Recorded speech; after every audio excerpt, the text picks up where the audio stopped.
de dinero, hasta que llega un momento en que hay una tarea en la cual él debe cancelar una cantidad de dinero para ganarse supuestamente más de lo que él estaría pagando en ese momento.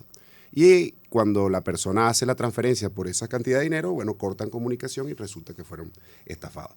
Entonces son muchos los modos operandi y lo cierto es que la gente tiene que estar mosca, tiene que estar atenta a la infinidad de formas de estafas a través de los medios digitales. Sí, a mí me impresiona cómo la delincuencia, bien dice, se adapta y cómo va mejorando sus técnicas y cómo hace que momentos de tensión, de vulnerabilidad, son los que mayormente buscan ellos para actuar. Me refiero a cuando nos sentimos vulnerables. Porque, ¿qué quiero decir? Cuando usted mete, por ejemplo, su clave en un correo y el correo le falla, empieza uno a estresarse. Entonces ya en ese estrés empieza como a generarse un momento más allá de la tensión, empiezas tú a palpar distintas cosas que están suscitándose y que uno no se da cuenta y uno cae con ese anzuelo de una manera muy fácil. Por ejemplo, el phishing es Sí. muy usual en estos momentos. Y yo quiero hablar sobre cómo, por ejemplo, y tomando una referencia internacional para no caer en ninguna acá local, Bank of America, que emite comunicados constantemente anunciando los alertas, la gente todavía no entiende la comprensión de que las copias pueden ser exactas, Luis, tan exactas que tú dices, bueno, esta es la página oficial de Bank of America, ¿no? Quiero hablar un poco de eso. ¿Cómo podemos nosotros tomarnos el chance, sobre todo en momentos que la clave no me entra, en que entre un momento de tensión para poder tomar sí, un respiro y entender de que tengo que estar pendiente? Bueno, fíjate que muchas entidades bancarias en Venezuela constantemente están señalando que ellos no envían ese tipo de correos mediante los cuales las personas son víctimas. El phishing, como tú dices, consiste en que te envían un correo electrónico de una supuesta institución. Puede ser bancaria o puede ser de cualquier tipo. Hace poco vi que había un modus operandi de un correo del Ministerio Público diciendo que te estaban investigando por lavado de dinero, tus cuentas, y entonces tenías que ingresar y poner una serie de datos allí para contribuir con la investigación. Y resulta que no era ningún Ministerio Público, sino que eran delincuentes pues, que estaban detrás de ese tipo de correo.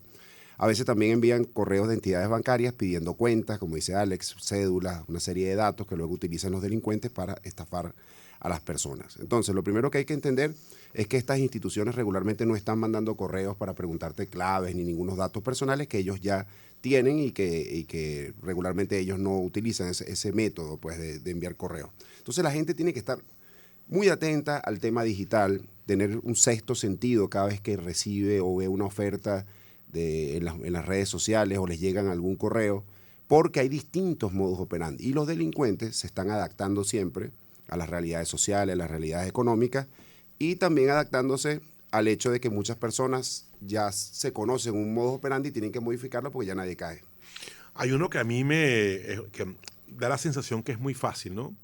Que es el que tú supuestamente entras en un sorteo, por ejemplo, de un teléfono celular, y tienen incluso dentro de la página la forma como el sorteo se genera, una especie de ruleta, tú ganas, ¿no? Has ganado, no sé cuánto, tu tremendo teléfono marca tal, y para enviártelo, bueno, tienes que pagar pues la suma, pero a lo mejor de $2, a lo mejor poquito, ¿no? Te lo ponen, Sí, sí. porque por gastos, claro. Gasto de envío. Y como tú ves que es poquito, colocas ya tus datos, tu tarjeta de crédito, pagas, se sale la tarjeta de crédito, te lo hacen idéntico y te genera una confianza porque es lo que dice Luis, o sea, la similitud tanto de la tarjeta de crédito, de la casa de la tarjeta de crédito y del mismo sorteo. Ni hablar de de muchísimas estafas de marca de anteojos, de gafas de sol, de lentes de sol, de marca reconocida a unos precios súper económicos, ¿no? Y realmente son estafas porque son lentes que no son, bueno, ni siquiera se acercan al precio real, ¿no? Sí, fíjate que con ese tema del envío, también a veces los delincuentes están buscando gente que en las redes sociales pida medicina, por ejemplo, en el caso venezolano. Y entonces los delincuentes dicen, no, yo tengo la medicina, pero en Acarigua. Y entonces yo te la voy a donar porque eso me quedó acá pero necesito que me pagues el envío de la supuesta medicina. Entonces cuando la víctima paga el envío, cortan comunicación. Es lo que te digo, el momento del estrés. Saben caer en el momento justamente cuando estás estresado. Claro. Y es lo que hay que generar el alerta, Luis. Cuando usted es estresado hay que frenar un poco ese estrés, ¿no? Sí, y fíjate que estos modos operandi van de país en país. A veces delincuentes de un país utilizan un modo operandi que ellos inventaron. Claro, todo está globalizado. Exactamente. Entonces los del otro país dicen, mira, esto está funcionando en Chile, esto está funcionando en Perú, vamos a aplicarlo aquí, vamos a aplicarlo allá, y van pasando modos operandi de país en país. Y que tenemos que hacer una pausa rapidita, que tenemos unos compromisos comerciales y a la vuelta quisiéramos hablar contigo, bueno, del tema de digital, qué es lo que está ocurriendo y qué crees cuál va a ser la solución. No, yo también quiero hablar de María. Esa famosa María que llegaba a todos por WhatsApp. Se comprobó que María habitaba en Tocorón, que era parte de una red, ¿ok? De una red de estas personas que estaban detenidas por diversas causas en una de las principales cárceles del país. ¿Cómo María nos controlaba a todos de Tocorón, Luis? Lo hablamos al regreso. Vamos con publicidad. Publicidad. Bueno, descubre la excelencia de Sonidos que te envolverán en un mundo de emociones. Son más de 107 estilos en un mismo circuito. Circuito Honda. Honda 107.9 en Caracas. Honda 104.5 en Barquisimeto. Honda 91.5 en Puerto La Cruz. Honda 107.3 en Maracaibo. Honda 103.5 en Ciudad Bolívar. Turismo. La Guaira 105.5. Honda 90.3 en Acarigua. Circuito Honda. Honda 88.1 en Puerto Ordaz. Honda 96.3 en Maturín. Supernova 103.9 en Guarenas. Honda 100.9 en Valencia. Honda 105.3 en Mérida. Honda 105.1 en Margarita. Déjate sorprender con sonidos y voces con el mejor estilo. Circuito Honda, la superestación. Así somos, así somos.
Sonidos que te envolverán en un mundo de emociones.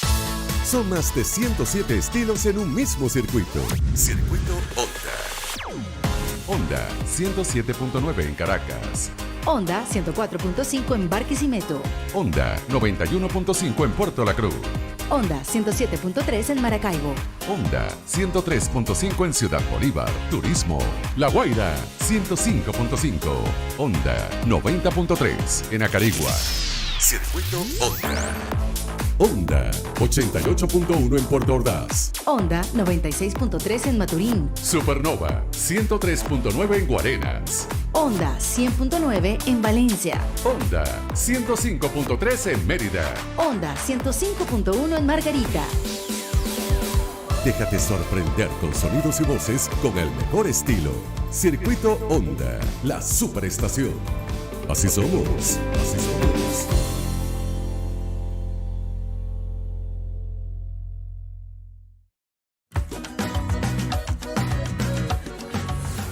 Voces que se unen en un mismo lugar, a nuestra manera.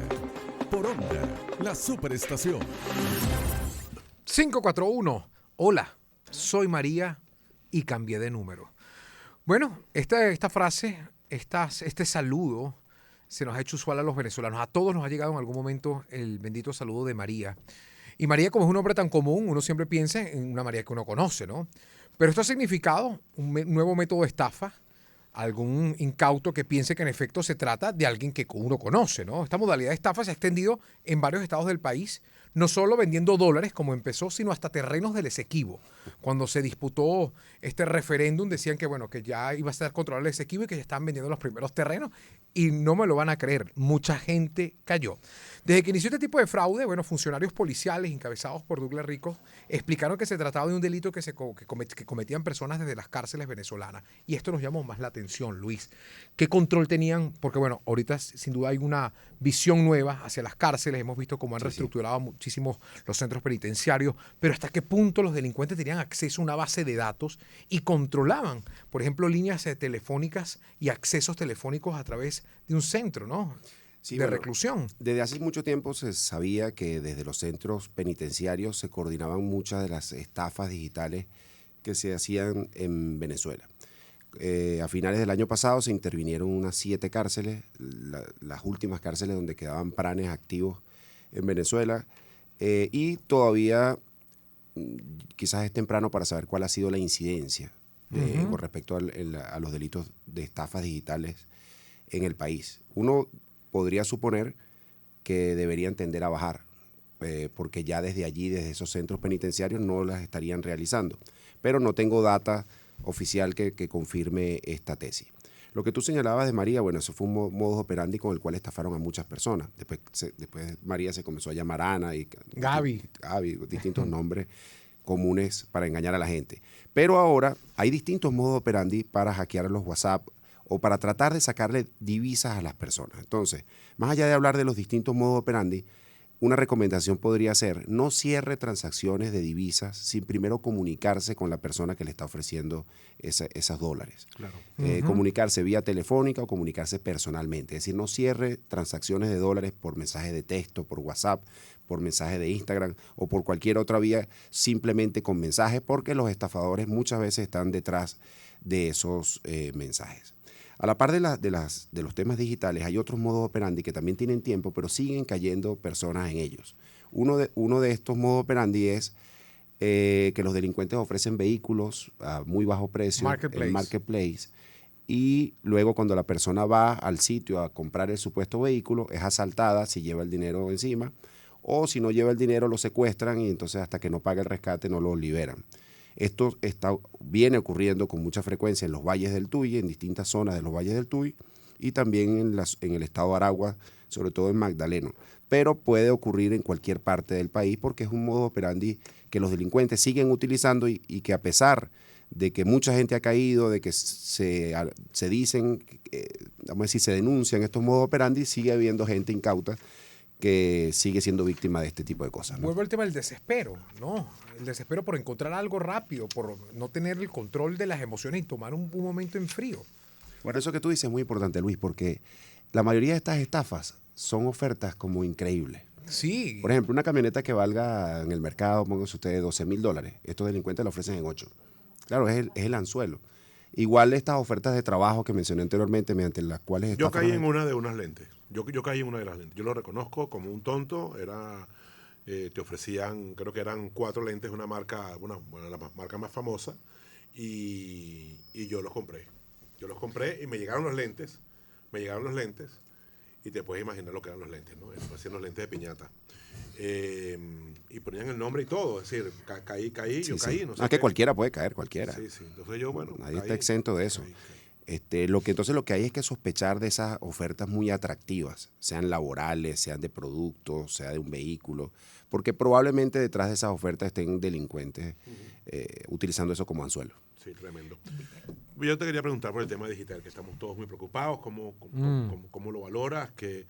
¿Cómo es posible que haya ocurrido esto en el 2024? Y además en una empresa de telecomunicaciones tan grande, ¿no? Que haya podido entrar un hackeo de las dimensiones y lo que está generando, no solamente para la propia empresa, sino también, por supuesto, para todo el sistema de telecomunicaciones del país. Sí, bueno, eso es lo que creo que muestra la vulnerabilidad de los sistemas tecnológicos, digitales en Venezuela y en el mundo entero. Y que, bueno, hay una nueva realidad en el mundo, ¿no? Y la delincuencia se adapta a esa nueva realidad y se adapta a esos conocimientos tecnológicos para buscar víctimas. En el caso digital, no conozco los detalles del asunto, pero sí muestra una vulnerabilidad de los sistemas, ¿no? Yo creo que aquí hay que estar alerta siempre. Y no solamente en Venezuela, en el tema de las redes en general, donde quiera que te encuentres. Porque aquí hay un punto que hay que seguir evaluando, que es que los delincuentes no se detienen, los delincuentes siguen preparándose, ¿no? Así como uno quiere especializarse y ser cada vez mejor en lo que te desempeñan, los delincuentes de igual forma. ¿Cuál es el llamado, Luis? Ya para ir cerrando un poco sobre los delincuentes, su formación, porque pareciera que uno los subestima. Uno piensa que el delincuente es el que te encuentra y que se viste de cierta manera y que pertenece tal vez a un sector, pero no, hay delincuentes tan preparados como un presidente, como el presidente digital, por decirte algo. Tienen mafias, tienen grupos organizados, ¿no? Sí, no, los delincuentes se van adaptando a los nuevos tiempos y se van adaptando a las nuevas realidades. Y eso ocurre con los delitos estos digitales. Entonces, el llamado es a estar atento siempre, ¿no? Porque, como tú dices, cuando la gente se relaja, cuando la gente se apura a realizar algún tipo de acción, allí es donde se puede equivocar. Entonces, entender que hay una realidad donde los delincuentes están metidos en los temas digitales y tratar de tener suspicacia, pues tratar de sospechar de cosas que no resulten creíbles y estar siempre atentos a esto para tratar de evitar ser víctimas de delitos digitales. Bueno, muchísimas gracias, Luis. Luis Isquiel. No, vamos a hablar sobre la inseguridad del país. Claro, por supuesto. ¿Ha bajado? ¿Ha subido? ¿Cómo es la cuestión? Mira, los homicidios han disminuido de Está forma bien. importante en los últimos tiempos en Venezuela. Cuando Estoy dices hablando últimos tiempos, ¿desde cuándo? 5 o 6 años ha habido una caída de, más de 60%, 70% de los homicidios en el Wow, país. qué bueno O sea, nosotros saberlo. llegamos a tener niveles de 90 homicidios por cada 100.000 habitantes y el año pasado, esto según datos de una ONG que es el Observatorio Venezolano de Violencia, no datos propiamente de las instituciones oficiales, pero aún con esas ONG la caída ha sido sustancial en el tema de los homicidios. Y yo creo que y el tema del secuestro express, por ejemplo, que tanto proliferó en un tiempo en Venezuela, en las principales ciudades, eso hoy también ha disminuido muchísimo, prácticamente ese delito no se verifica en las calles de Venezuela. Hay otros tipos penales que sí se han sostenido o que han aumentado. Por ejemplo, la extorsión en algunas partes de Venezuela, sobre todo en el estado Zulia, en el estado Guárico y en otras partes del país, ese tipo delictivo ha aumentado y esto que venimos hablando también, estos delitos informáticos, sobre todo a partir de la pandemia, han tomado mucho auge.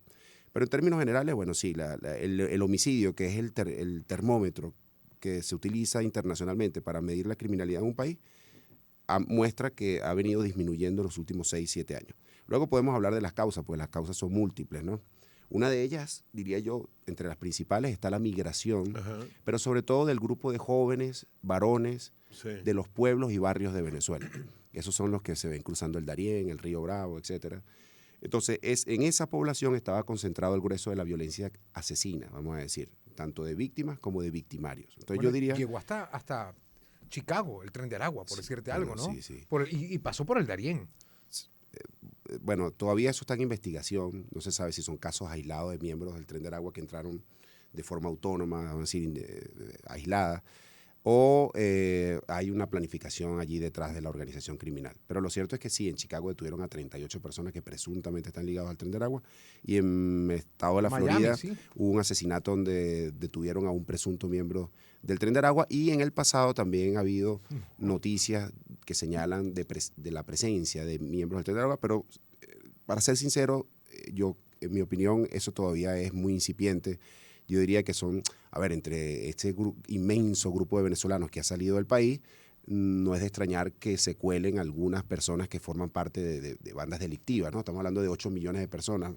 Entre esas 8 millones de personas, el grueso va a trabajar, a estudiar, a vivir honestamente en los países latinoamericanos o del mundo a donde van, pero bueno, es probable que se cuelen delincuentes del Tren de Aragua o de otras pandillas venezolanas. Bueno, ahora sí, muchísimas gracias, Bueno, de verdad, un Luis, placer. por darnos luz acerca de todo lo que está ocurriendo y que la gente tome medidas en cuanto a este tipo de estafas. Muchas gracias. Muchísimas gracias a Luis ustedes. Esquiel, Placer. abogado penalista, que ha tenido la amabilidad de estar con nosotros aquí en el estudio.